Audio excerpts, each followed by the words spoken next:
প্রথমবারের জন্য আমার মনে হয়নি যে ভাইয়া সিঙ্গার। আমি বললাম ভাইয়া আমাদের এখনকার নায়করাও এত সুন্দর নাচতে পারে না, যে আপনি যে সুন্দর করে ডান্স করেছেন, সত্যি কথা যে হিরোরাও এত সুন্দর করে নাচতে পারে না যেটা অমি ভাই এত সুন্দর করে নেচেছে আমার সাথে।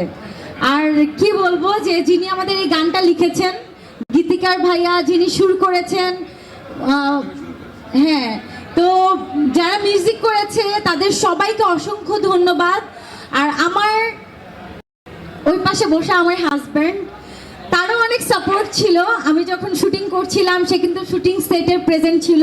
এই লাইফে ফার্স্ট টাইম সে শুটিং সেটে বসে আমার এই গানের শুটিং দেখেছে, আর সেও আমাকে অনেক সাপোর্ট করেছে। হ্যাঁ, দুলাভাই ইনভাইট করেছিল আমার হাজব্যান্ডকে, তো সাজিল আমাকে অনেক সাপোর্ট করেছে, থ্যাংক ইউ সো মাচ। আর আমাদের এডিটরকে কি বলবো, এডিটর স্যারকে অনেক অনেক